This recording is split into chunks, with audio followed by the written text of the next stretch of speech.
Today is our second event, actually, second session of the two-module event on developing an innovation mindset in food systems.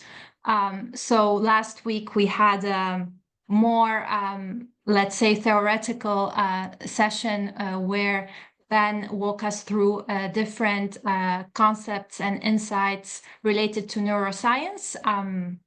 And today we will have a more practical session. It would be great if, for those of you who are able and have a good connection, if you can have your cameras on. This way the session can be a bit more interactive. But yes, this is only if you have a good internet connection and you are in a location that allows it. But with this, yes.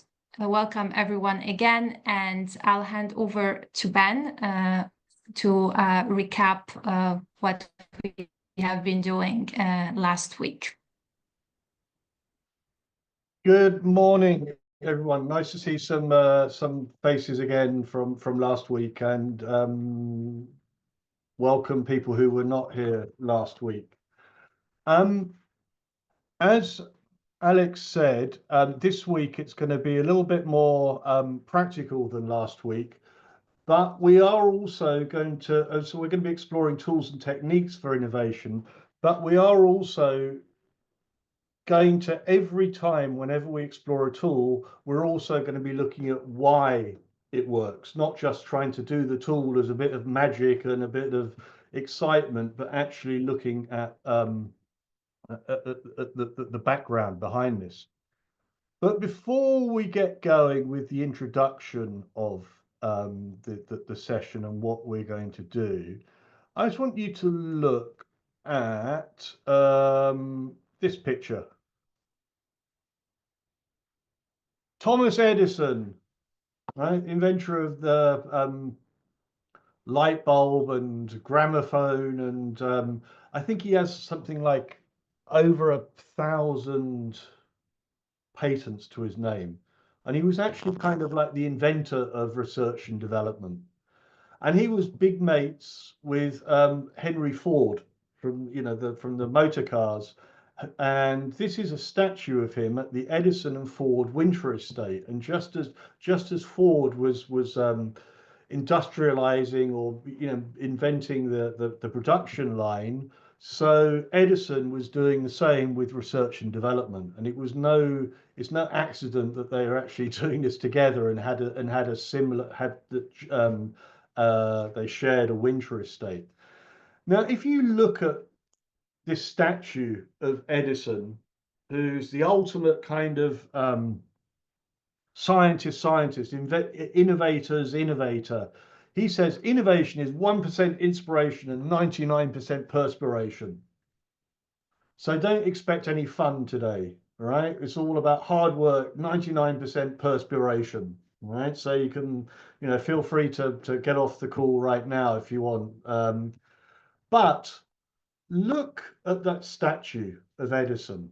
Instead of a light bulb, what's he got in his hand?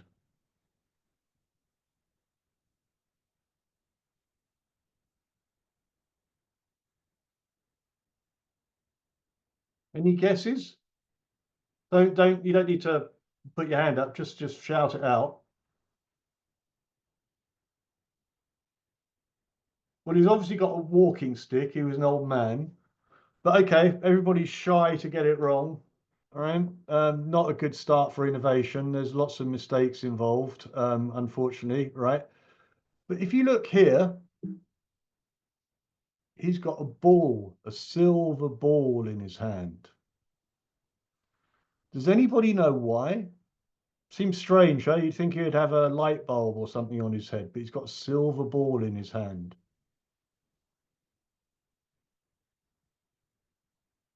No guesses. Well, you're going to have to wait to find out. We're going to come back to this later on, right? But it's actually quite an important thing.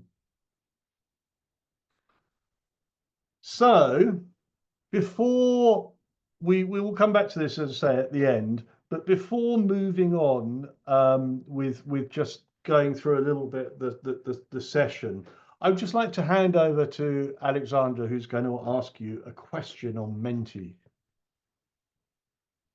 So you will see the instructions in the chat box in a second. And we're going to have a question for those of you who joined us last week. So if it's your first session, you will be able to see the responses from colleagues. But basically, the question is, what do you remember most from last week? And it can be anything from last week's session. And you have the QR code, or you can join using the link that Camila posted in the chat box, or through the website, and you have the code as well in the chat box, and you can see it on the screen as well.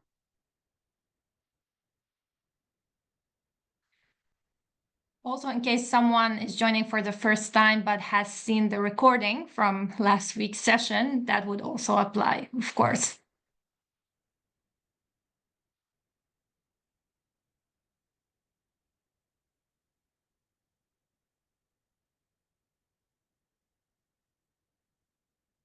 So we have one answer so far.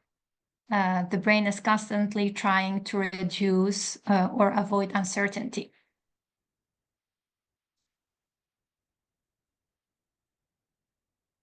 The brain is trying to reduce prediction errors.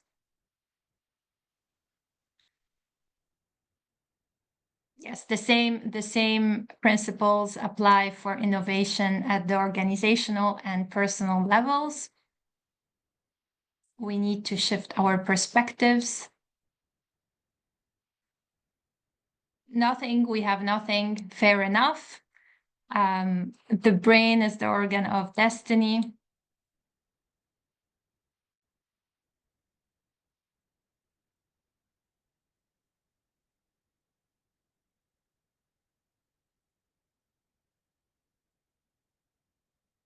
Let's see if we have one or two more answers.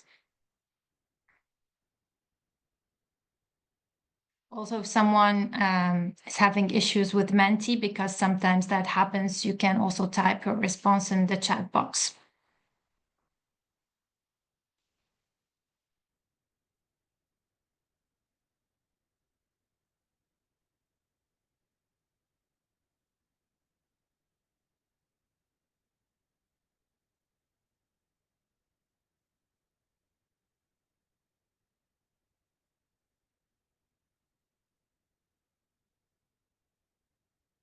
Okay, I don't see any answers coming in, so I guess that's it, Ben. Back to you if you have any comments.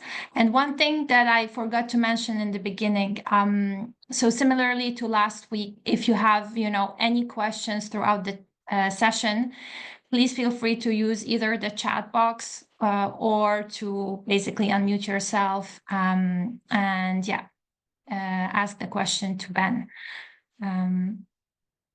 And we've got one more answer, which is hidden here behind the QR code, so I will be able to see it later. But over to you, Ben, and thank you everyone for sharing what you remember from last week.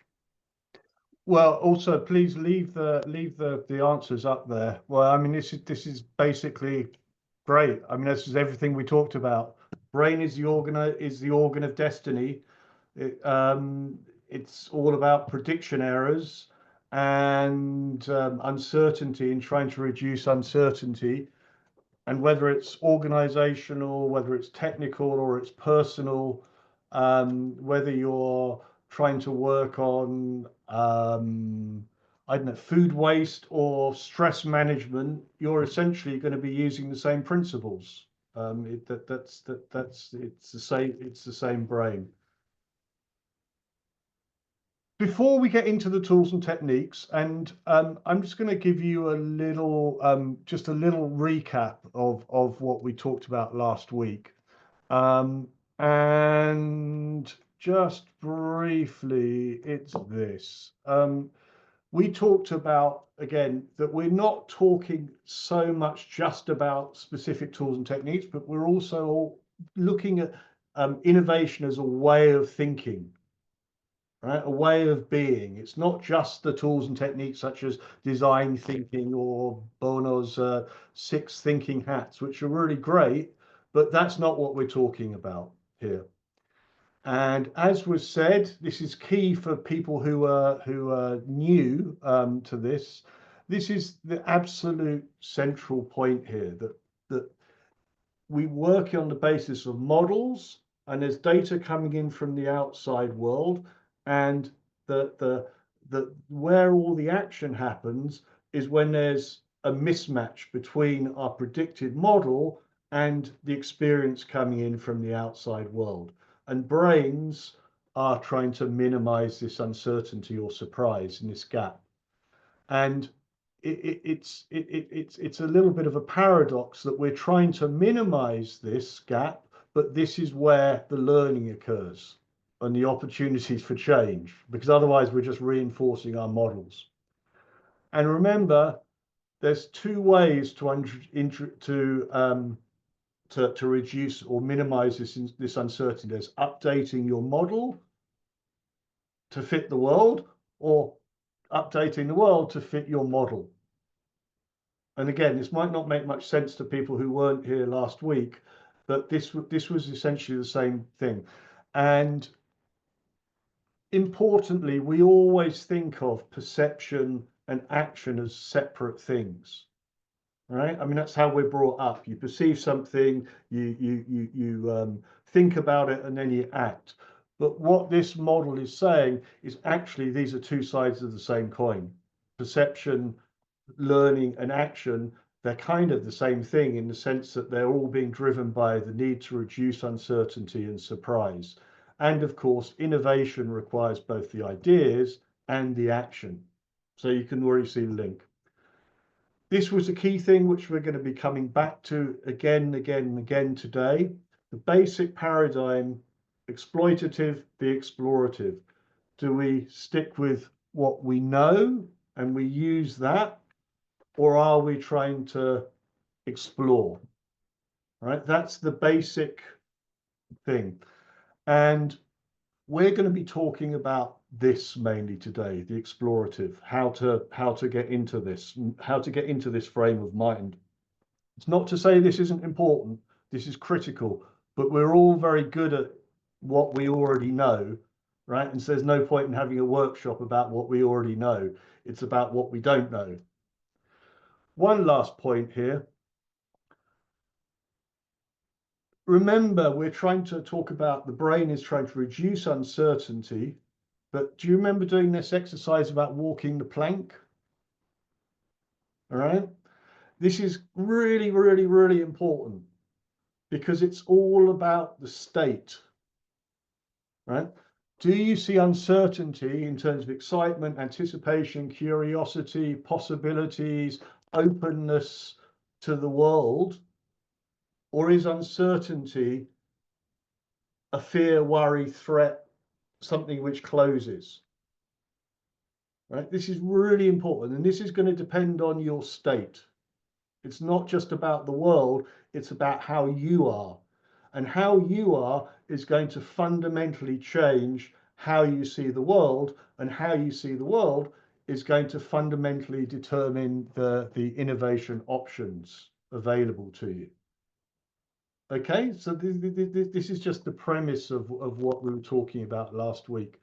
Any comments or questions on this? Anything which doesn't make sense there?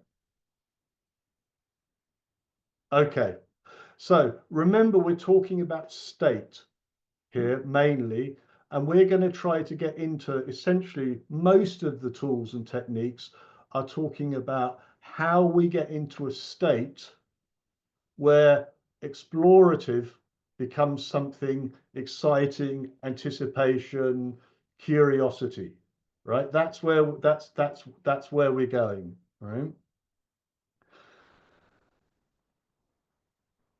Unleash your natural genius. This is our first tool. And I should say that our tools and techniques, they're a mixture of both practical exercises, but also much broader ways of thinking. Okay, this is it's a mix. We can use them at different levels.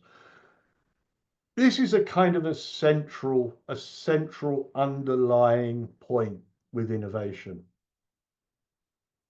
Does anybody remember from school this kind of thing? Yeah? You remember you'd normally see it with a cannonball or something. You'd have a cannon and you would say if it fired it at this rate and went down, then it would reach there, and it was all velocity and gravity and whatever. Who could do this? Who could calculate this? Any of you are maths geniuses? No? Differential equations? No? Nobody there? Okay, most of you have got your cameras off, so I can't see you. You're probably also going, no, no, no, no, no. So imagine there's a ball. You see a picture of a trajectory of a ball, right? Now, how it's being thrown. You might not be able to calculate the trajectory of a ball, but you can do something else. Somehow, through, I don't know how, you can move flesh and blood in the direction of a ball, automatically calculating wind speed, how the wind might blow. You can move your arms and legs, and you can catch a ball. Which is more impressive?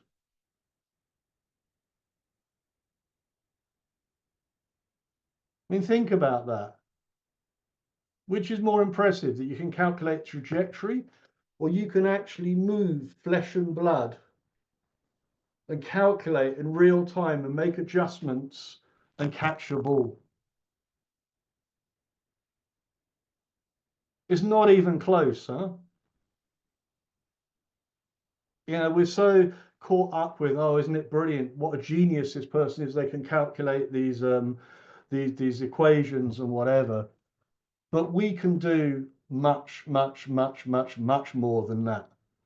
And this equations is just a tiny little narrow view or ability of what we can do. We can move flesh and blood just by somehow what? Thinking about it. It's pretty impressive, huh? Or not? When you think about it, what else can you do that you're not aware of, that you don't know how to do it? Well, you can make red blood cells, right? You don't know how you do it, but you can make millions of red blood cells every day.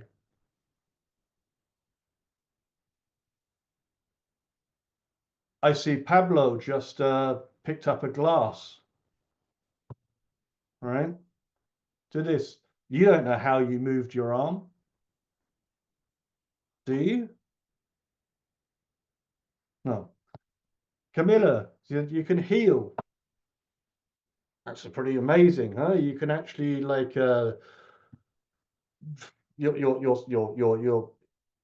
system, your bodily system will actually heal wounds. You can extract food from or vitamins and energy from food in your stomach. You don't know how you do that, huh? You now are, maybe you're distracted and you're not listening, or maybe you're trying to make sense of what I'm trying to say. Do you know where your thoughts come from? Not really, huh? They're kind of just there. Huh? Do you know how you dream? Not really, but you can all do it. We all do it. We're going to come back to it later on. All I'm trying to say here, well, not all I'm trying to say, this is quite a big thing, is there's a lot more going on in you than we're aware of on a day-to-day basis. And we act on such a fundamentally narrow point of who we are and who we think about in terms of our expertise, right? So, you know, Ibrahim, I just see you've turned your camera on. I think you're from Nigeria, right? Is that right? Okay. So your name is Ibrahim. You're from Nigeria. I'm not sure where. You're some food system. You work in food systems. This is your identity. Maybe you have a family and children. I don't know, right? Yeah. But this is a very narrow part of your identity, right? You are also a living organism, right? Contained within the boundaries of your skin, who has amazing natural abilities. And you don't know how you think. You don't know how you dream. You don't know how you make sense of things. You don't know how you store your memories, right? You don't know how you innovate, but you can do all of this. What I'm trying to say here is that when we're thinking about innovation, if you limit yourself to your expertise, to your knowledge, to your ways of thinking, you're limiting yourself to not even 1% of who you are. You have to trust your biology, right? You have to trust the fact that you're more than you're aware of on your everyday life, and that you are a living organism, right? A living, breathing organism, right? From nature, who has incredible powers, right? And this is nothing mystical here. This is like you are a living, breathing organism. And so I'm going to refer a few times in this today. I'm going to call you, instead of you, I'm going to say you, the living organism. And what I mean is everything between the boundaries of your skin. No difference between thoughts and mind and body and separating things. Everything, the whole package. All right. Does that make any sense? Any questions? No separations, the whole thing, everything between your skin, you, the living organism. That's where the innovation is going to happen, right? Is accepting the whole part, not just trying to go, this is innovative, I've got to do this and I've got to do that. Okay. Comments, questions? Obvious? So some of it we know because it's conscious, some of it we don't know because it's unconscious. So you're arguing we shouldn't worry about that? At different times, we need both, right? Yeah. But it's all good. What I'm trying to say is it's all part of one package. And even our conscious stuff, we don't even really know where that comes from, right? As to why something becomes conscious and why it doesn't. And I'm also saying that a lot of people, they try to, people get caught up in this mind-body kind of dilemma. What's the relationship between the mind and the body and brain and body? And I'm saying, don't even worry about it. We're the living organism, right? For two things to be connected, it means they have to be separate to some degree. And who knows? Just accept it as a living organism. All right. I'm going to carry on, but this is an important concept, right? And you can use this if you just as it's a way of thinking about yourself, right? And your innate creativity, that you're more than you think you are, right? Always, you're more than you think you are. Your identity is just a very narrow part. And if you're relying on that, then we won't get far. Okay. But moving on, but you have to jump in if you have any comments. All right. do just jump in. So, and just briefly, look, when we think about this, life has begun, as far as we know, about 4 billion years ago. 4 billion years ago, right? And we all have a common ancestor, a single-celled organism, right? Last universal common ancestor. And so when we think of our intelligence, right, we have to realize that our intelligence comes from biological nature, right? We're so caught up in our rational intelligence, but it comes through billions of years of life, right? And stuff builds on each other. And if you hold out your hand like this, right, and this was the beginning of life, and this is human history, if you just file your nails at the end, humans have gone, right? And so we are biological living organisms, right, with deep-seated abilities which we don't turn to tap into. But here's the key thing with innovation, right? It's old and the same, but innovation is by definition, it's about new and different, right? And the question is, how do we move from old and the same, which is our model, into the new and different? Because this is the essential challenge. And this woman here, and this woman here, has anybody heard of her? Ellen Langer? All right. I mean, she's very, very interesting. She was the first female professor of psychology at Harvard. She has come up, or she's written a lot of stuff about how to do this in a simple way. How do you switch from old and the same to new and different? Right? And she's essentially, it's all about what you pay attention to.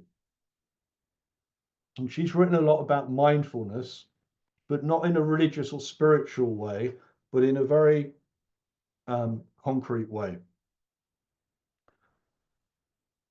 If you want to notice what's new and different, right, and you want to put your brain into a state of looking for what's new and different, how might you do that?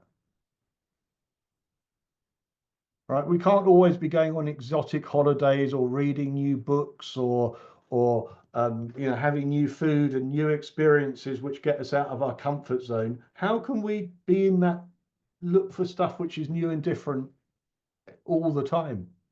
How might we be able to do that? Any ideas? Well, sorry, go on. Yeah, maybe creating the physical and mental preconditions for that. What might that look like? Well, I'm thinking about biohacking your cells, no, and your body, so that all the things that happen inside that promote creativity or an innovative mindset are optimized. No? That on the one hand for the body, but then also for the mind, no. And that's, I guess, you are gonna show us how. Well, no, but this is kind of along those lines. And what I would suggest you do is, most of you are probably, and we'll see if this is related to what you just said, Pablo, but probably most of you are in the room that you've spent a lot of time in, right? Maybe at home or in an office, right? So you're pretty familiar with this, with your rooms, okay? What I would like you to do is spend a minute or so, or 2 minutes, looking around your room and noticing stuff that you've never noticed before. It doesn't have to be important. It's not about analyzing it, right? You don't have to go, oh, this is important, whatever. Maybe you just notice the color of a picture. You've never really noticed it. And just look gently, not for too long, and then move on and notice something else. Maybe that two books are next to each other, or just note, it doesn't matter what, it doesn't have to be important, big stuff. Just notice things you've never noticed before.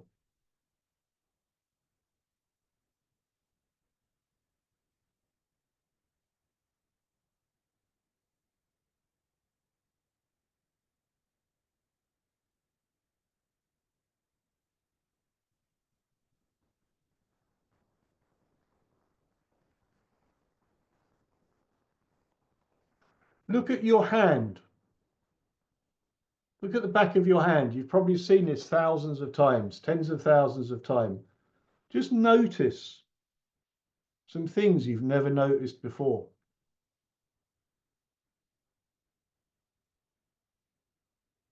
Some lines maybe, or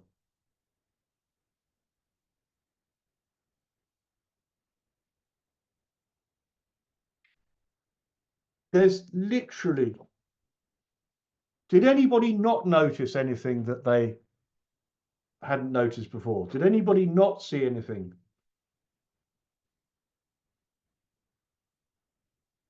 You all see things you have never noticed before, right? And that's just in your room and on your hand. Right? And in the world, there's literally, or even in your room, there's billions and billions and billions of things that we're not noticing. Right? When you walk home tonight,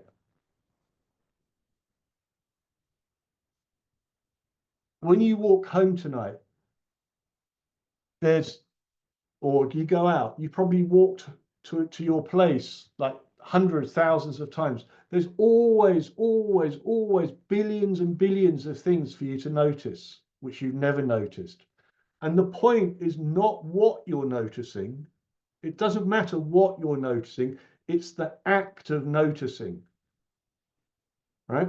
Because the act of noticing is telling your brain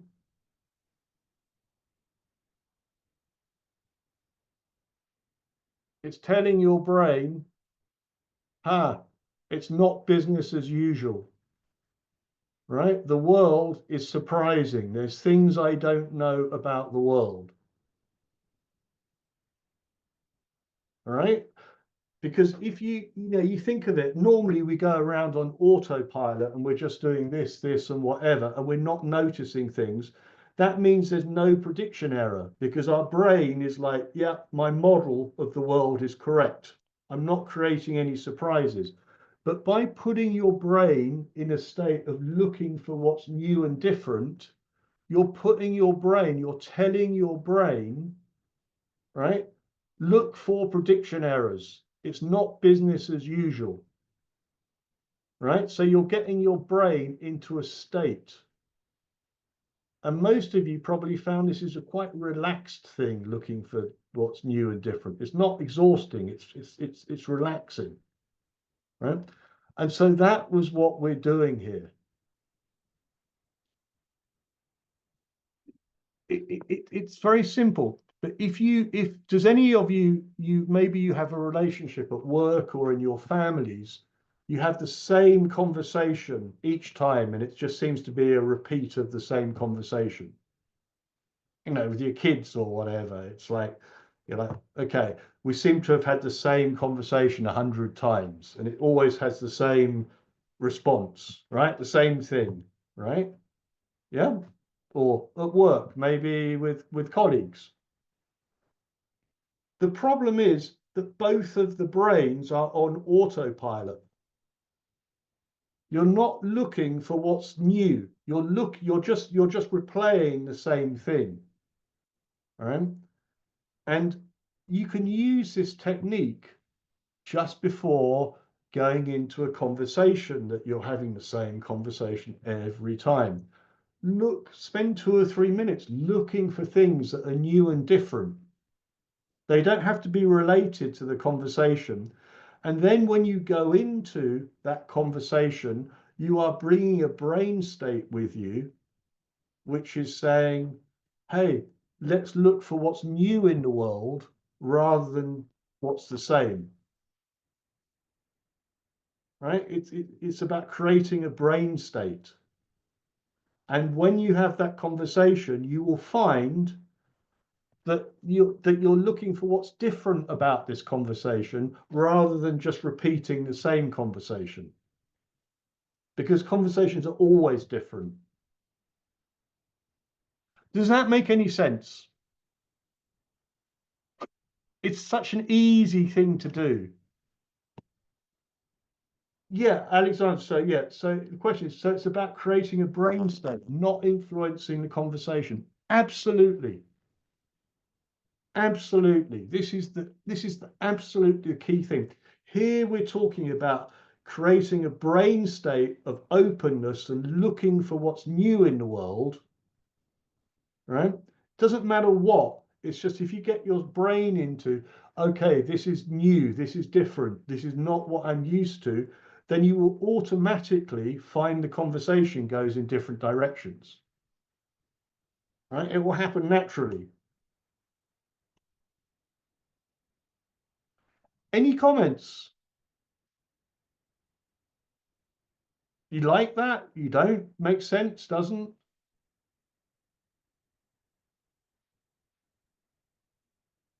It's simple, huh? But it's also quite. I highly recommend some of this. Some of Ellen Langer's work.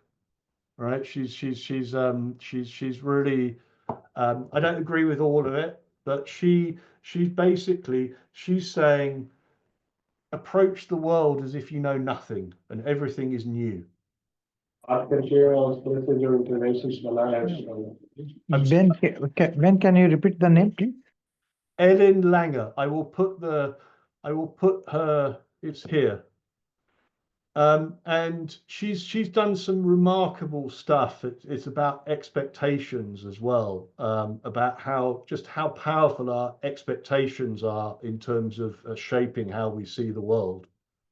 For those of you who are getting a bit older, like me, I think one of these two is quite interesting. It's about health and mind, right? It's amazing stuff.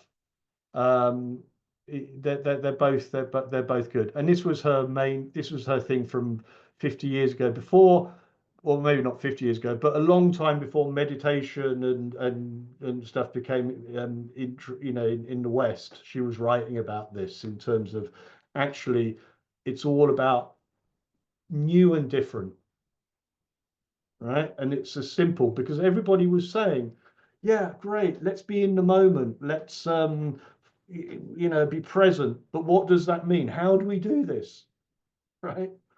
Do we have to spend a lifetime practicing this? And she's like, well, actually, if you look at if your brain is looking for what's new and different, you will automatically be in the present. So it's a hack in a sense. I'm going to go on because there's a lot more. Just out of interest, by the way, record in terms of the different, people are familiar with JPEG files and MP3 compression, right? This is a classic example of the new and different. If you think about a photograph, if you have one pixel, which is blue, right? The next one is also likely statistically to be blue. Right? I mean, it doesn't mean it will be, but it's more likely to be blue than it is to be pink. Right? I mean, there's statistical things. And what they used to have was they used to have these huge files of photographs or sound files, which just got so big that what they actually realized, scientists figured out that what you need to do is you need to encode the difference, the change, not the whole thing.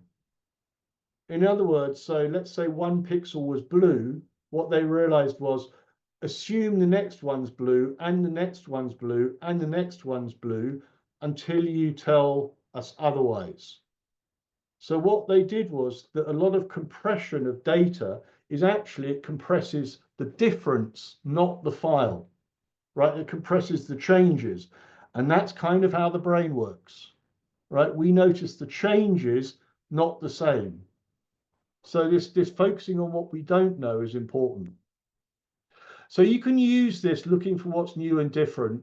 You can use it as either a tool before, say, a meeting, or as a meditation or whatever, or even better, you could use it as a way of thinking about life. It really, and you can do it just as you're walking along. Instead of thinking about things, you're just noticing what you don't know. Okay. I'm going to move on now to this is blue sky thinking, another way of thinking. This is about brain states. We're all familiar, most of us, with the idea of blue sky thinking. All right. There's more to it than this. It's kind of it's pretty fundamental. In neuroscience, there's this key difference between lantern consciousness and spotlight consciousness. Is anybody familiar with this as a concept? All right. It's a key thing. It's this notion of awareness of things around you, context, or focus. And these are different brain states, right? It's one of the fundamentals in understanding of the brain. Lantern, which is broad, and spotlight, which is more focused. Now, if you think about it, this is funny. If you imagine a pigeon eating corn, right? And I'm not joking with you. I'm actually looking at a pigeon on my balcony of my flat in front of me eating corn, right? It's a coincidence, right? And if you don't believe me, I would show my camera around, but I'm actually seeing one, right? Imagine a pigeon when it's eating corn. What's it doing? It goes like this, right? But what else does it do?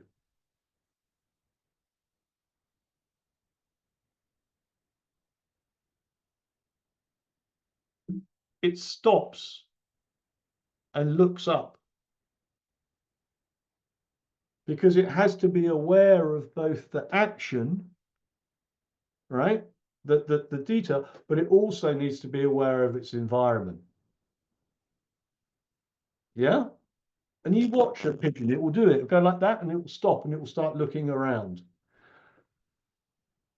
Humans and all biological creatures are the same. Right? We have the ability to be narrow and broad. Trees have this. They will take up water from the soil, but they will also be attention to seasons.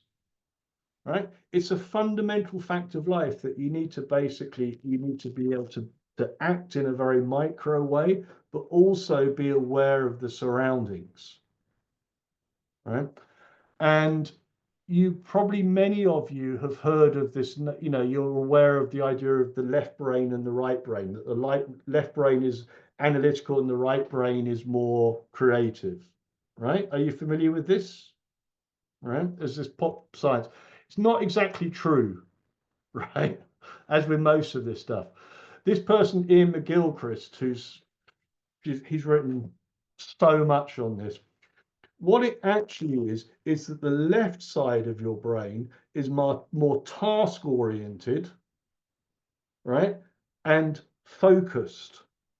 Whereas the right brain is more concerned with context and the bigger picture, which is kind of a bit like analytical and creative if you think about it, but it's not exactly as simple as this. So this is more left brain, and this is more right brain, right? Being aware of the thing. So when you're looking around for new and different, what are you? You're being more left brain or right brain in this model? Right brain, we're looking at context. All right. When you're typing an email, you're being very focused. right? And we know about this thing, divergent thinking and convergent thinking. Convergent thinking, task-oriented, focused, determined by our immediate needs, more narrow. It's good. You need convergent thinking. You need this. This is your professional expertise. I'm not saying this is bad. Divergent thinking is more the big picture, expansive, global, right? And you can and babies tend to have this, right?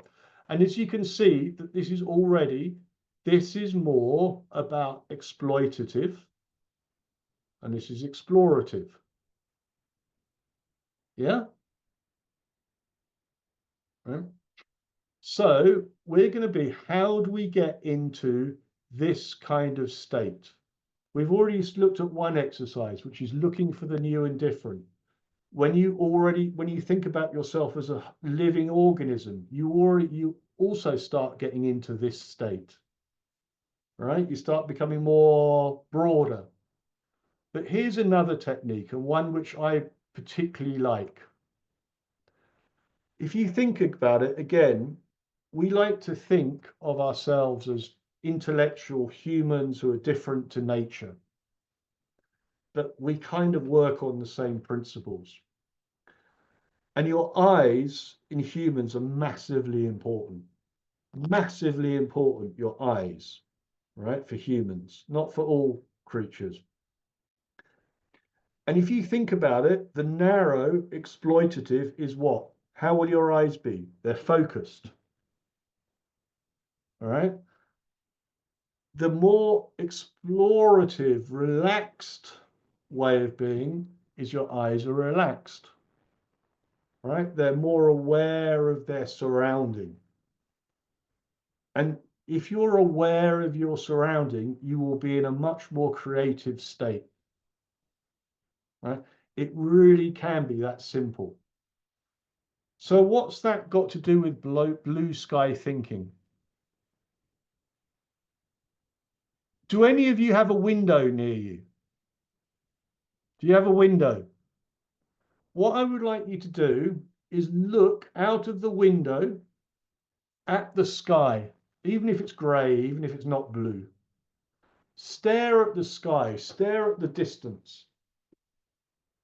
Stare at the distance, don't focus on a tree or something, but really stare at the sky, at the horizon.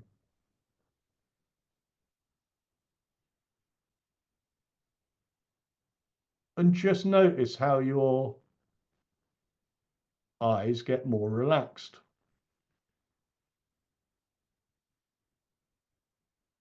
And you become more aware of what's around you. If you stare at the horizon, because you are becoming more aware of context, you can't be focused on your narrow things.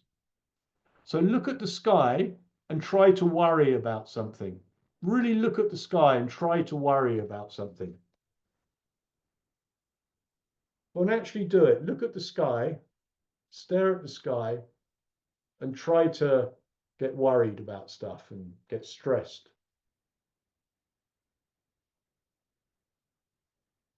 And try to get stressed and while you stare at the sky.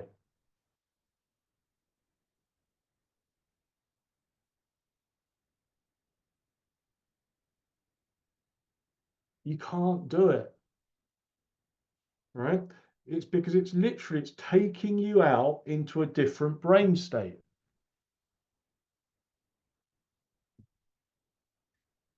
And even if you don't do anything else, I recommend that you spend 2 or 3 minutes every day for the next 2 weeks just staring at the sky, really at the horizon. And you will start to become very aware of your brain state. Right? And it will relax your nervous system, your brain will get used to this more expansive way of thinking, which is where the new ideas come. Right? Does anybody have a problem between meetings, that you have one meeting and then the next thing and you have to keep on moving and changing and shifting gear? Does anybody face that? Of course you do, right? I can't recommend again highly enough that, and this is not innovation, huh? This is like on autopilot. This is grinding, right? It's the opposite of creative thinking, right? In between meetings, spend 1 minute, 2 minutes staring at the sky or looking for what's new and different, all right? And it will change your brain state, all right? So spend 2 minutes staring at the sky in between meetings, if you get 2 minutes, if you're that lucky, right? And you will notice that your brain will shift gear, because you won't be able to still think about the previous meeting while you're looking at the sky. You've just tried it. You can't do it. Okay? Any questions? Doesn't make sense? It makes sense? I don't know. These are very simple things to do, right? Which can dramatically change the way we experience stuff. Right? They change that we realize that there's many other options and ways of viewing the world than we're used to. And once we realize there's lots of different ways of viewing the world, then we open up the space for creativity and innovation, as opposed to just, the same again and again and again. I'm going to carry on unless somebody has a comment. So peripheral vision, you can also, we don't have time to do this, but you can also do peripheral vision like this. In fact, let's just do this really quickly. Just look at a spot in front of you on the wall. And just become aware, without moving your eyes or your head, just become aware of stuff to the side. Without moving your eyes or your head, just become aware of stuff to the side. This again, it's the same principle of you're becoming aware of context. It's a physical thing, right? And this is used in sports, right? A lot, about becoming aware of your context. Before we have a break, keeping on this theme of changing perspectives, because in a sense, this is all about perspective. Are you focusing on the narrow, which tends not to be innovative, or the context, right, which opens up new possibilities? We're going to talk about changing perspectives briefly before we have before we take a break. Now, we think of changing perspectives as a deep philosophical thing, seeing other points of view, right? You have to. It's a big thing. You have to understand how people think and different things. I want to say as well, that's also very much a physical thing, a bit like with your eyes. Here, I'll show you a technique for this. Imagine that you're here, right, looking at this. Right, I can't, because this is a two-dimensional thing, not a three-dimensional thing. But imagine you're kind of in front of this, right? So you're looking at it from here, or it's turned around and you're looking at it from there. Okay, everybody can do that. Now we're going to look at this from different perspectives. Let's see what happens. Look at it from that perspective. Just notice how you feel about that. And now look at it from that perspective.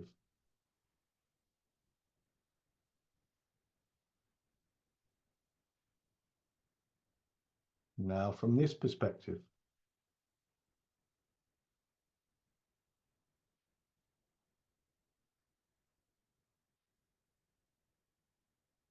Now from this perspective.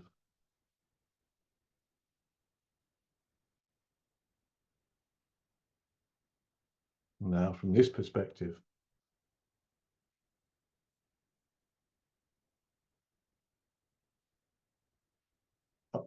Now from this perspective.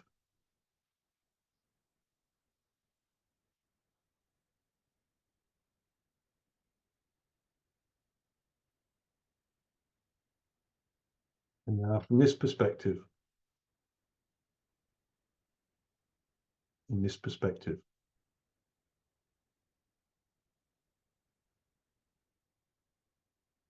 From this perspective.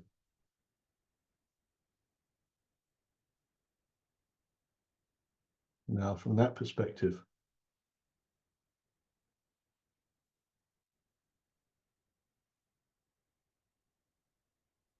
Now from that perspective.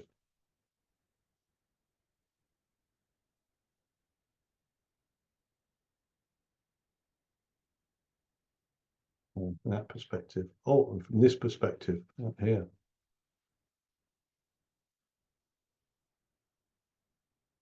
From that perspective. Here. From this perspective.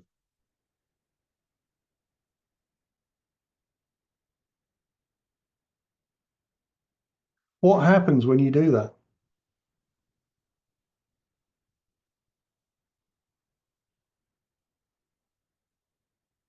Nothing. Does it make you feel differently when you look at it from different perspectives?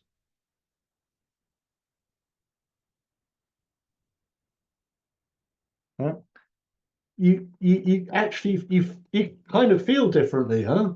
When you're looking down, or you're looking up, or from a distance, from it's close, when it's above you, when it's below you. Yeah, it almost becomes an emotional thing, or a feeling kind of thing. Right? Perspective, right? The notion of different perspectives, it comes from your biology originally. Right? You see things from different perspectives, above, below, right, from the sides and whatever. You can use this exercise and you can literally just get a pen and a paper and draw an arc and do 50 different arrows in different ways, right? Before you go into a creative exercise. And it will get your brain, it will loosen up your brain so it starts looking and exploring different perspectives.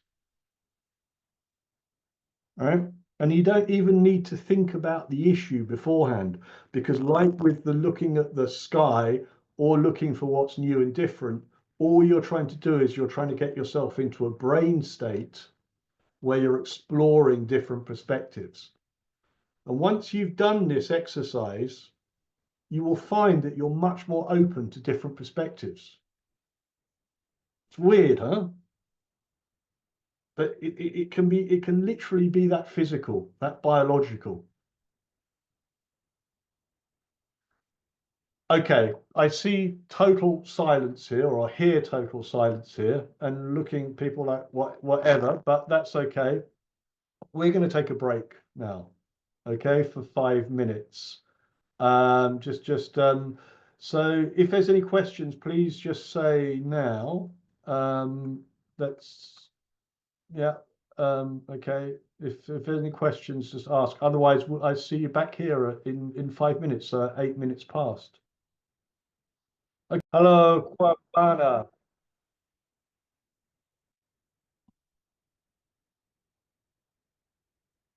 We'll just wait another minute. Oh, I've got thumbs up. That's good enough as well. Hello, Amir. Welcome back. How you doing? Okay. Need to get some energy in this a little bit. Hope you went and stared at the sky rather than doing what I know you all did, which was go onto your phones. Come on, hands up who went onto their phone? Of course you did. All right. That was a classic example of where you could have stared at the sky. All right, so I know none of this is making any sense whatsoever. All right. Does anybody look? You need to jump in if you've got any questions or comments. We've still got quite a lot to get through. All right, and unless you jump in, I'm going to keep on going. So I want to try and get through it all. We've looked at so far. We've looked at thinking about the whole living organism. That's where your creativity really is. All right, it's not in your intellect and your education, important as those are. Right, this is you're more than that, and just your sense of narrow identity. We've looked at new and different. Just the act of noticing things in the world is gonna, it will already massively increase your opportunities for innovation. You know, if you see any interview with any writer or painter or whatever, and they are always asked about their secrets to creativity, they all say the same thing. It's about observing the world, right? Not about their ability with words or painting. It's about what they observe. They all say the same thing. Maybe we should listen to them, right?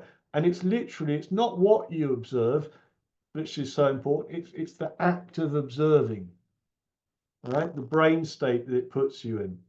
Then we looked at distance, sky, again, putting you in this this more explorative state, and also about how perspectives can change quite dramatically. And we're going to move on a bit here. This is also getting to the heart of it, right? Do you remember this? All right. What is it, a duck or a rabbit? All right. Remember we talked about this. It's neither, right? It's lines on a paper, right? But we always have to see something because we're trying to close the ambiguity. We're trying to get rid of the uncertainty.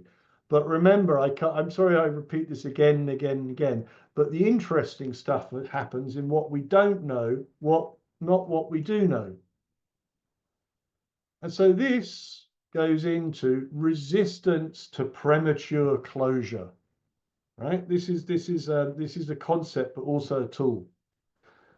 When you close the door, you've decided it's a rabbit or it's a duck, right? Finished. There's nothing more to discuss. All right. I'm looking at Simon. You're first on my my screen, so I'm just mentioning you just purely from that. When I decide that that Simon is wearing a blue top, that's it. I've decided, right?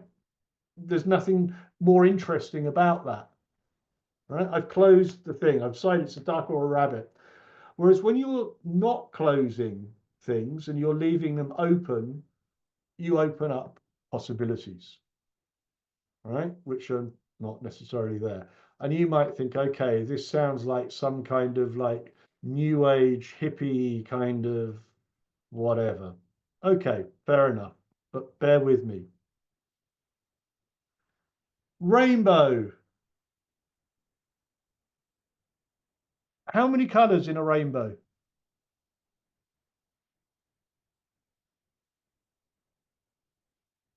Seven, I see, Camilla. Really?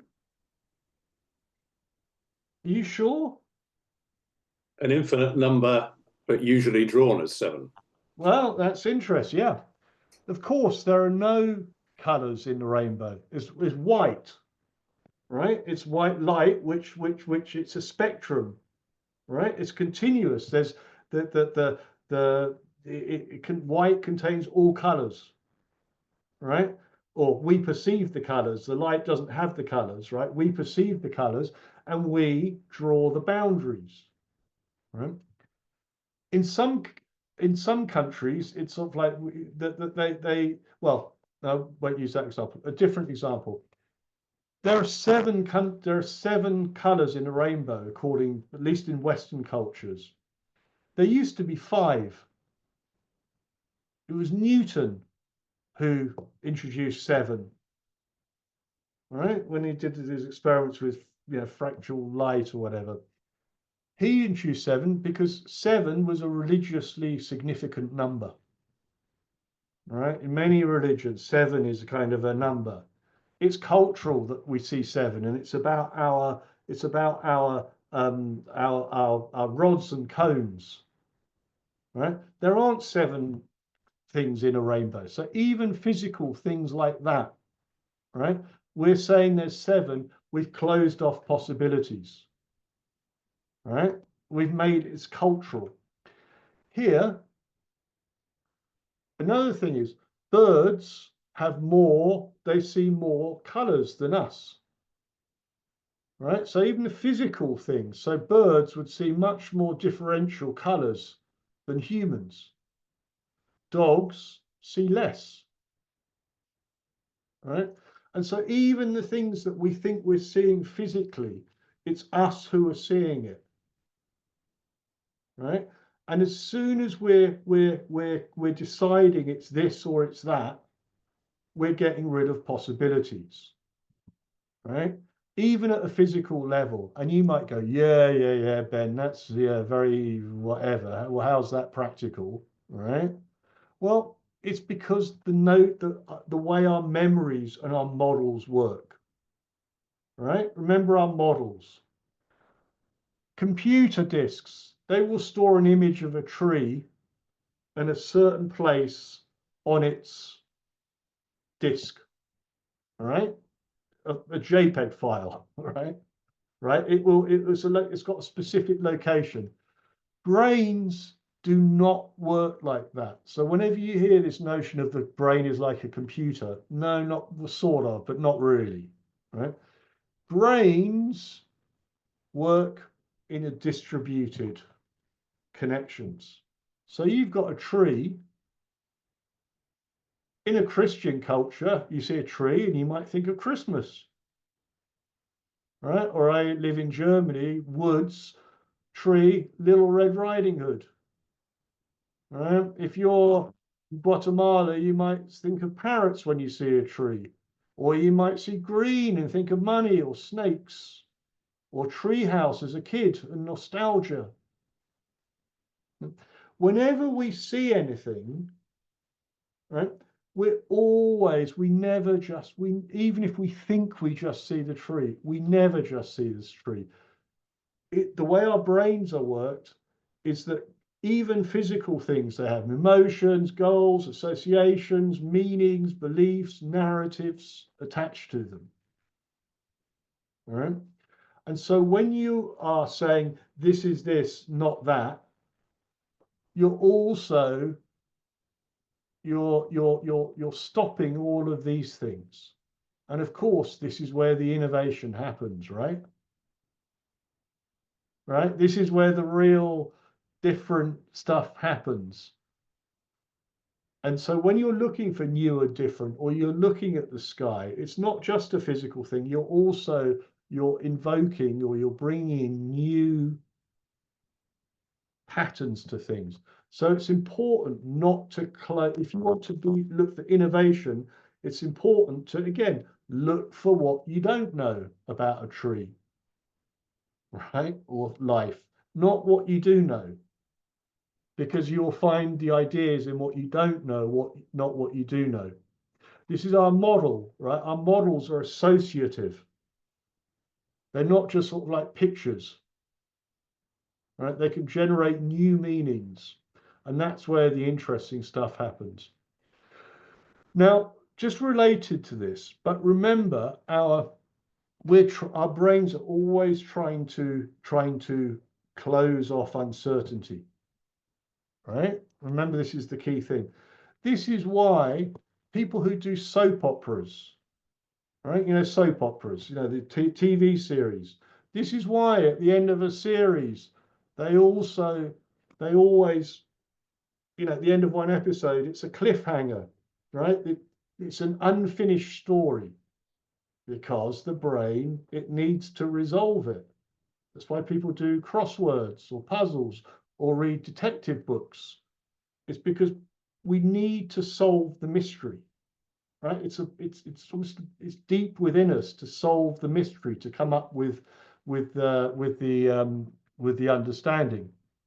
But what I'm saying is, while we do this, if we don't solve the mystery, this can be just as it's in not solving the mystery sometimes that we allow the magic of innovation of our living organism to work.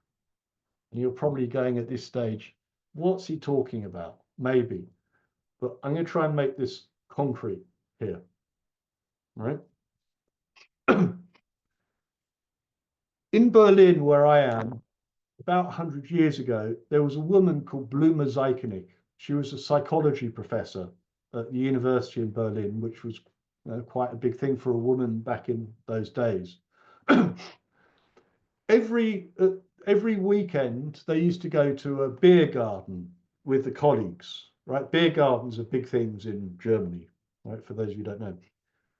And they used to go and they'd have like something to drink and meals at the end of the week, you know, like colleagues to talk about the week and all of this stuff. And what happened was that there would be 10 of them, 15 of them, and they had the same waiter every weekend, every week, this older guy. And he would always remember their orders.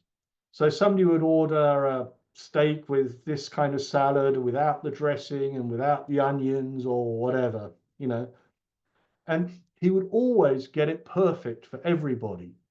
And he never wrote it down. Right? He never wrote it down, but he would always get the thing perfect. And being psychology professors, they were all like, what's going on here? And also being psychology scientists, they were like, let's do an experiment to find out what's going on here, right? So one day what they did was they covered, after he'd given the perfect order, right? He'd given everybody the perfect piece of food, everything right. They covered their meal with napkins or serviettes and said, excuse me, sir, can you come back and tell us what we had? All right. And he was like, no. No, like, what do you mean no? Right? You just served us. Don't you know? And he's like, no. And they were like, what's going on here? My question to you is, what is going on here? Why didn't he know?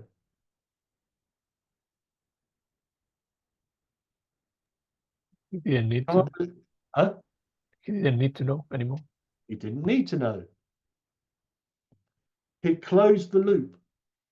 He'd finished. He'd closed the uncertainty. There was no error to close anymore.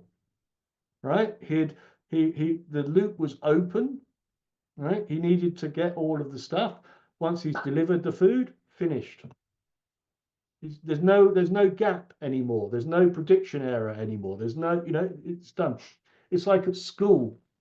Either you or your kids, remember, you would revise for an exam, revise for an exam, revise for an exam, and then once it was you'd used the knowledge, it's gone. You didn't need it anymore, right? Right? It's the same thing. And this woman,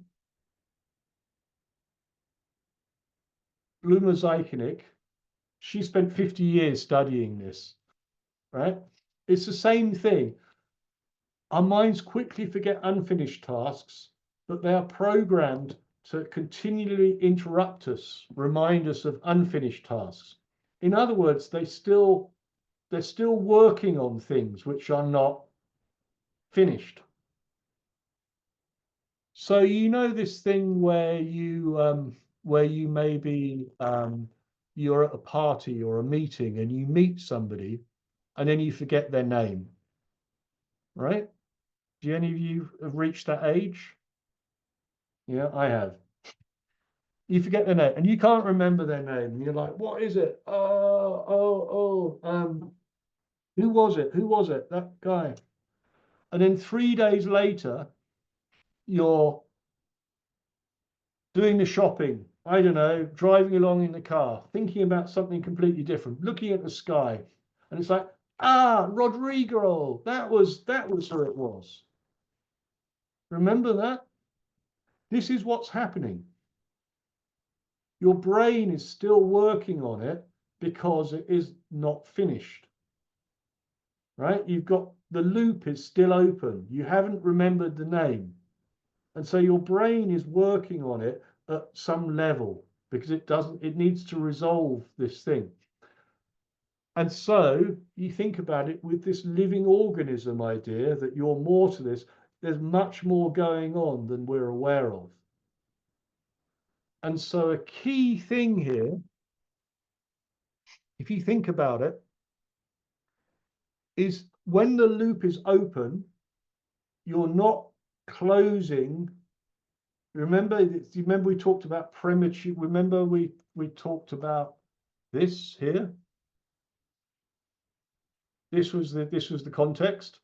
When the loop is open, we're leaving open possibilities. As soon as we close the loop, the possibilities are gone. We've decided, right? So practically, what does this all mean? We have, in a sense, our own internal search engine of all of our models, all of our background going on. And what we can do is, as you know, when we ask a search engine a question, it tries to give us an answer.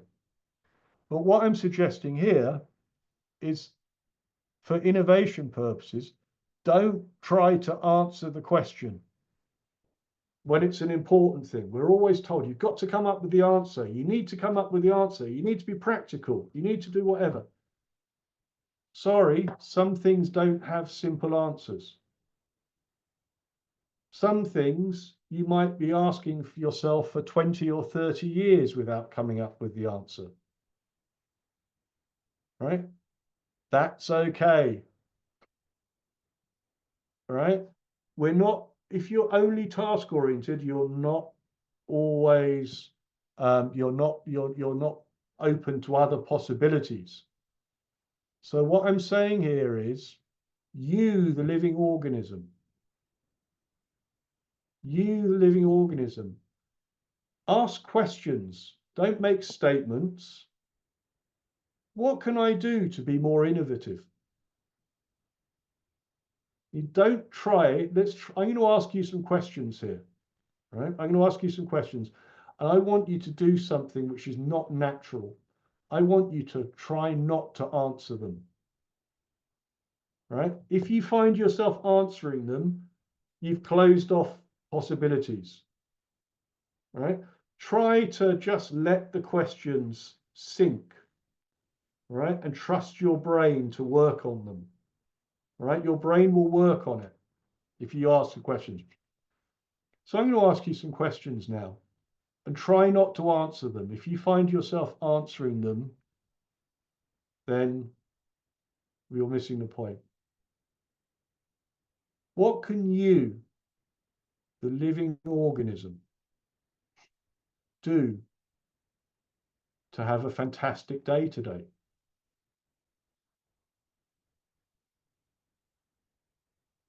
What can you, the living organism, the whole of you, not just your identity, do to have even more impact?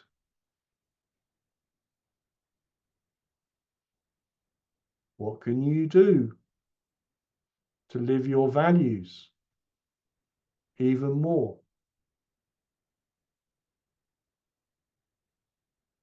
What can you do to make friends and family feel even more loved or have a deeper connection with you.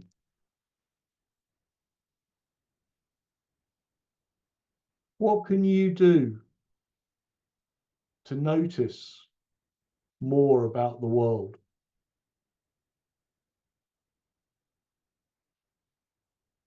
What can you do to be open to new experiences? What can you do to trust yourself more and your experiences so that you have more innovation?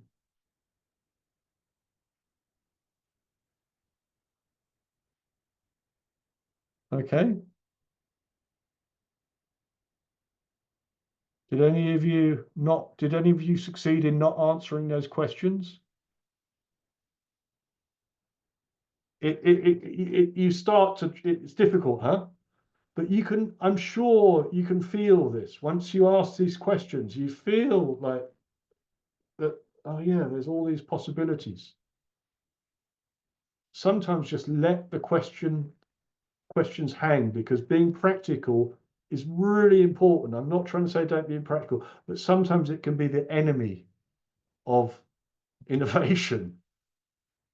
Yeah, it can be, you need both. You need to be able to move from big picture to practical. It's about both, not one or the other. The difference in some of those questions was like the one about what can you do to have a really good day today, is if you introduce that time scale or that length of time into it, then it seems to ask or give the possibility of answers throughout different parts of the day. So, maybe the way to start is questions that have multiple answers, and then that way you can be less impatient to come up with a single answer. That's a good point. Yeah. Yeah. But the point is not to come up with the answer. Right? The point is that your brain will work on it. Right? It's not about not being practical and leaving it to the universe to come up with answers. It's about that your brain will be working on it. Because by deliberately leaving the loop open and not answering it, you're forcing your brain to work on it. But if you come up with answers, then it's like the waiter, it's finished. Your brain doesn't need to work on it. So it's by not answering it, it's a paradox, but it's by not answering it that you will try and answer it at a deeper level. Yeah, right? I guess I was saying answer it in stages, so there isn't that closing off. Right. Where the waiters put the food down. Yeah, absolutely. Absolutely. And you may get an answer in 2 minutes, or you might not get an answer in your life. Right. And, and if you say, what can I do to have a great day? You might not get an answer. You might just find yourself having a good day. Right. And so you're not even aware of the answer, but your brain is at some level working on it and giving you possibilities. But thanks for that comment. And I know we're going through this very quickly, and there's a lot in here, but I do want to carry on a bit here. Related to this, okay, yeah, I think we've got time. Giving yourself permission. All right. I left this until later on, right? But we could have started with this because this is critical. Right? This is so central. If you want to be innovative, you have to trust your experience. Right? We are told from day one, when we're born, we are given instructions about how to think, how to feel, how we should respond, interpretations from our parents. This is good, this is bad. You should behave like this, you shouldn't behave like that. From our friends, you have to fit in, what's acceptable, what's not acceptable. From our teachers, as we get older, from our colleagues, from our bosses, from marketing people, PR, from politicians, from religious leaders, from TV, everywhere we're getting these suggestions about what's good, what's bad, how we should behave, how we shouldn't, how we should think, how we shouldn't. This is the right response. This isn't the right response. I'm not saying this is bad, right? This is called culture, right? If we, this is good, and it can be many good things that we're passing on ways of thinking, but it has its downside, right? In the sense of trusting your own experience, right? And innovation and an innovative mindset has to be about trusting your experience, because that's all you've got. Remember, your brain is sealed off from the world. You never experience the world directly. All you have is your experience. Right? And the way a simple exercise, right? This is a really simple kind of way of doing this, is in English, and I'm sure in many other languages, I think in German, Spanish, and probably in many languages, the word can, right? The word can, I can do this. It has two distinct meanings. It means I am able to, meaning I have the skills, the ability to do it. But it also has a very different meaning, which is permission. Am I allowed to do something? Right? And they're two very, very, very different things. And yet we use the same concept. And your parents, your politicians, your religious leaders, your whatever, have been telling you since you were born about what you can and can't do, what you can and can't think, right? In one way or another. Newspapers tell you this. And the critical thing here is, in order to set yourself free, in a sense, to be innovation, is you have to give yourself permission to be innovative. You have to give yourself permission to trust your experience. You have to give yourself permission to trust your brain, right? And that's different from saying you have the skills to do it, right? It's different. You are free, the living organism. I'm looking at Camilla here because I see your picture. You, Camilla, the living organism, right, are free, meaning you don't have to ask anybody's permission. You're allowed to. I'm not saying you have the ability, but you are allowed to have a fantastic day today.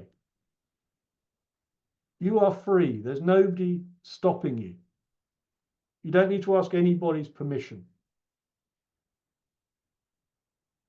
You, all of you, are free, meaning you don't have to ask anybody's permission. You might not be able to, you might not have the skills, but you are free to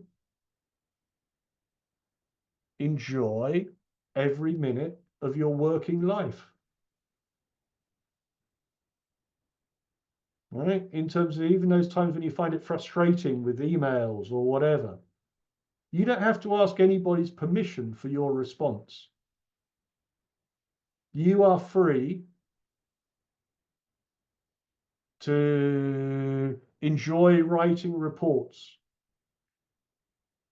You don't have to ask anybody's permission. It's your choice. You are free to totally change your mindset about innovation.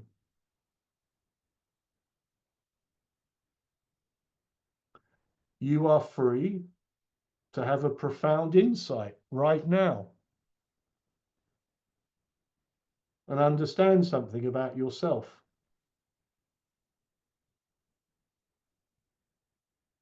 You are free to up your game and bring a new energy to life. You might not know how to do it. You might not have the skills, but you can give yourself that permission. You are free to look at the world through new eyes. Right? This is really important, this you to giving yourself permission to do it, meaning you are allowed to. And you might go, isn't that obvious? It's not. Because we are the ones who censor ourselves the most. Right? Self-censorship in any dictatorship, as you all know, is the most powerful weapon. Right? Is when you internalize and you say, no, I'm not allowed to think that. I'm not allowed to do this. I can't make this connection. You are free to. You are allowed to. Right? But you have to give yourself permission. And this is a kind of a heart of innovation. Right? There's a lot here, but I'm going to 11:40. Do we have time to do this? Let me say.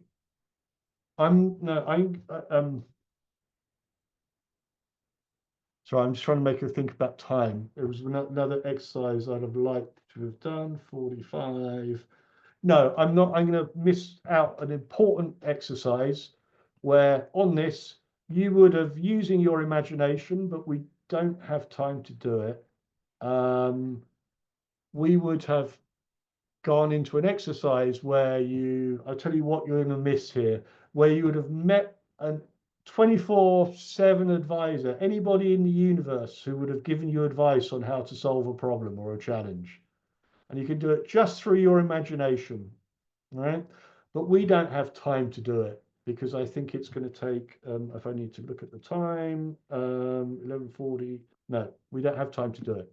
But that's what you're missing out, is you are free to have conversations with people in your imagination and get their advice, right? But we're not going to be able to do this because there's something I feel a little bit obliged to get to now. And this is the one thing that you all need to know, is your mum was right after all. Sleep on it. We know this, right? That things can look very different in the morning, right? Sleep on things. Well, our brains work on it. I want to talk about sleeping on stuff, and we're going to do an exercise on this. But sleep is really, really, really important.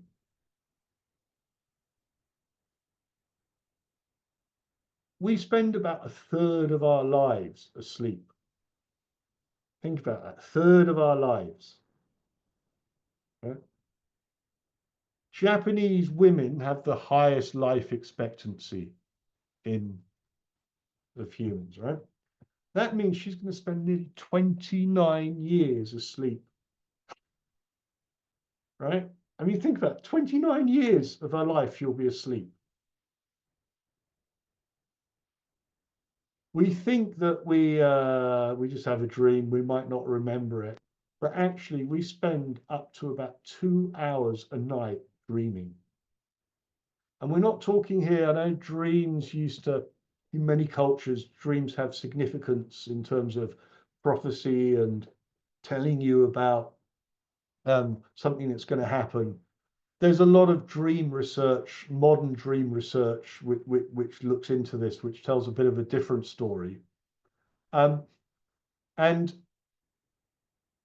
that means she's going to spend 7 years of her life dreaming. Right? I mean, think about that. You know, when you see dreaming, when you dream, you completely make stuff up. You forget stuff. You've got amnesia. You fantasize about all kinds of things. You're like, it's like schizophrenic. You're imagining stuff. You're seeing visions. You're whatever, right? And this is weird. And you're spending 7 years of your life, or she is, dreaming. Right? This has to have some kind of like pretty basic function. right? And when you're asleep, if you think it from an evolutionary point of view, if you're asleep for 29 years of your life, right, that's a lot of opportunities for predators to come and eat you, right? It has to have some kind of pretty definite function. And one of the things that in this predictive processing model of the, the model and the gap, essentially what they're understanding is that in when you're sleeping, you're not interacting with the world, so you're offline, you're completely in your mental model, right? And you still see, right? That's evidence that you can still see stuff in your mental model even without any input. So you don't need your eyes to see. It's your model which sees. And essentially that in this time that you are that dreaming and sleep, it's all about updating your model. And you actually learn when you're asleep, right? You don't actually learn during the day, you learn when you're asleep, right? I wish we had time to do a whole session just on sleep. It's absolutely fascinating and amazing. But that's when you learn, is when you're asleep. So if any of you go, oh, I'm going to skip on sleep, if you want to be innovative, don't. Right? This is where you learn. Right? And during dreams, there's all sorts of insights which have happened in dreams. Periodic table, right? In the dream. And I understand most of the people here I'm going to show are Western examples. And that's just because this is where it's been most studied. I'm sure I don't mean to be culturally ignorant here. Niels Bohr, quantum mechanics, atoms in a dream, revelations in dreams, right? Structure of benzene, which is a type of carbon structure. Even neurotransmitters in your brain. All of this stuff. Nikola Tesla, right? He, good and bad stuff, but he's always saw stuff or lots of stuff in dreams and whatever. And it goes on and on and on, right? Charles Dickens, Mary Shelley, all of this stuff coming in dreams. Right, sewing machine. It's and as you might see, people when they get these revelations, they have these revelations in their area of expertise. Right? So Paul McCartney, Let It Be, but it wasn't like Mary Shelley came up with Let It Be. She was interested in other stuff. So it's somehow the brain during dreaming is making sense of stuff. It's updating its model. It's bringing disparate information together. My favorite one is Keith Richards, right, from the Rolling Stones. He used to go to bed with a guitar, right, next to him in case he had some bright some song came into his head. And he used to have he used to sleep with a tape recorder back in those days by his bed, just in case he woke up in the middle of the night. And so he one morning he woke up and he saw that something had been recorded on the tape recorder, and he didn't remember anything about it because he was drunk most of the time or on drugs or whatever. But he thought, that's interesting. So he played pressed play and heard do do do do do do do. You know, I can't get no satisfaction. The riff from that. He kind of had woken up in the middle of the night and done this, and he said he heard the riff, and then there was like 40 minutes of snoring. Right, so he'd just like done this, woken up, and then gone back to sleep, and that was what he'd recorded the next day. All I'm trying to say is that dreams are important for bringing your model together. But here, sleep cycles and transitions. We like to think we are awake or asleep. It doesn't quite work like that. We tend to go, we're awake, asleep, then we wake up. And there's a transition period here, always. All right? Where you're neither asleep nor awake. And they actually are called hypnagogia when you're about to go to sleep and hypnopompia when you wake up. Okay? And these are very, very creative times. And this is where we come back to this at the beginning. Hypnagogia. Thomas Edison and also Salvador Dali, they had this thing that Thomas Edison, it sounds weird, and I actually wrote to his, I didn't believe this when I read about it. I thought it was an urban myth. So I actually contacted the Edison archives to see if this is true. And it's a little bit more complicated than this, but broadly it's true. What he used to do is every afternoon he would spend about 3 hours in a chair. He would think of a problem, and then he had these metal balls in his hand, and he had a plate underneath him of metal, and he'd think of a problem, and he'd try to go to sleep. And as he relaxed, the balls would fall out of his hand and smash into the plates below, and he'd wake up and he'd write down what he was thinking. Right? He was trying to take advantage of this time, which is known to be a problem-solving time between when you're awake and you're kind of asleep. Right? It's a very creative moment, and he systematically used this every day for hours. Right? And this is getting more and more researched in universities, right? This phenomenon of hypnagogia, if you want to look it up. And we don't have much time, and it's a big issue, but anybody up for trying it?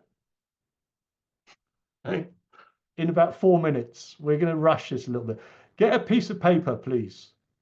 Get a piece of paper and a pen. And this is a quick version, right? I would have liked to have done this for 10 minutes, but we're going to just do it for a little bit. What I would like you to do is just write down an issue that you'd like, just think about an issue that you want to be innovative on, or you want some new ideas on.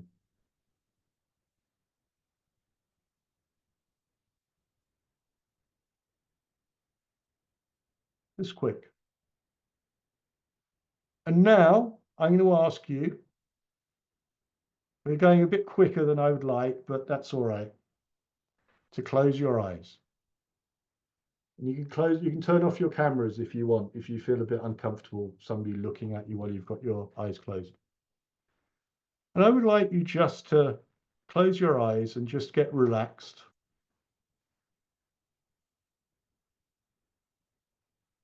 Sit back. Just take a deep breath in. And I would like you just to allow yourself to relax and just bring this issue to mind. Just think about this issue that you want to be more creative on. See if you can come up with some answers as to how to do it. Not really thinking, just drifting. Now maybe think of looking at the sky. Maybe you remember a dream that you had sometime in your life. And just think about that issue.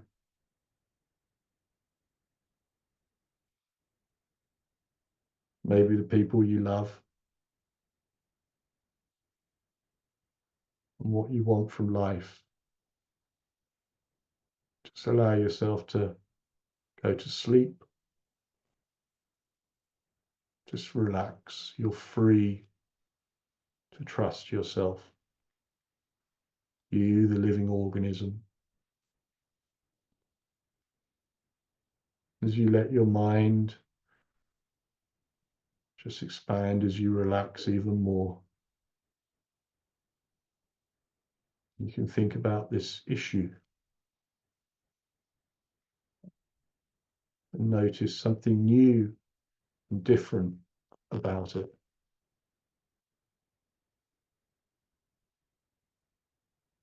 And you can look at this issue from a different perspective, from above it, or below it. You can feel yourself starting to sleep a little bit.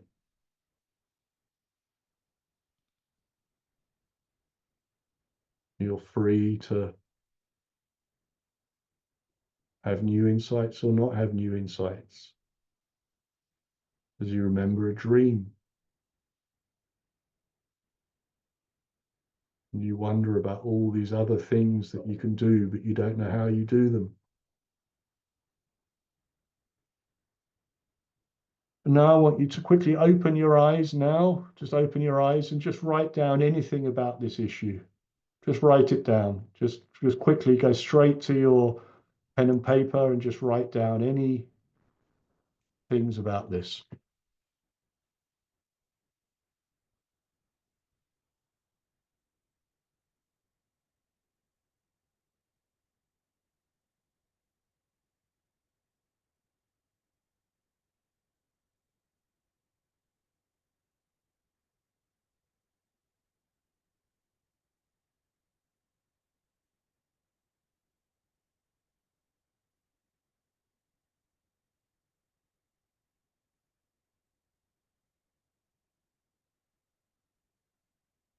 Okay, so we didn't have long to do that, right? We could have, spent an hour just kind of like exploring this, but it's a taste of this sleeping, thinking about it consciously. It's not exactly the same as the hypnagogia, but it's that basic principle about going between thinking about something, not thinking about it, drifting, going in. It just opens up all sorts of new possibilities. Right? And so that's did anybody find anything interesting there? Any ideas? We did it quickly, right? We did it quickly, but you get this idea. And also, some of you, if you pay attention to it, it's quite easy to notice just before you go to sleep how weird your thoughts get just before you drift off, right? You notice it. This is hypnagogia. It's not that you're going mad. This is actually quite a well-known phenomenon that the world sort of like gets in between this kind of like this weird stage. Look, we've got, I see your hand is up, Michael. We've got 3 minutes left, which is not long for questions and answers. I'm sorry my timing was not great, but I wanted to talk about this stuff.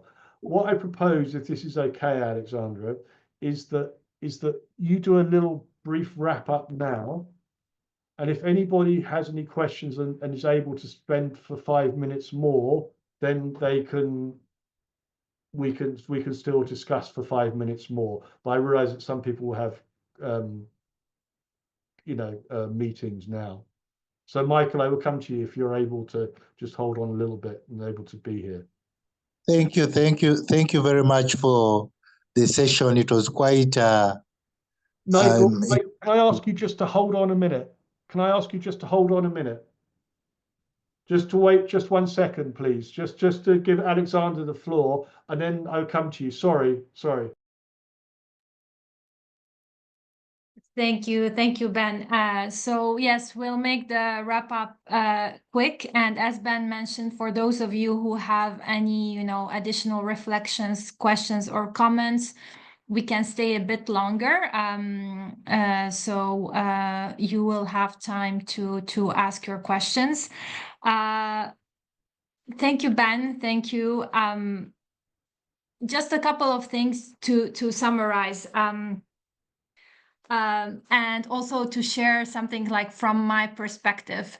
So obviously it's not the first time I've been in this workshop, and a couple of years ago, I think, Ben, you've had that workshop, which was constituted, I think, in total of 4 sessions. So definitely there was more time to go through the different exercise and through the different tools, etc.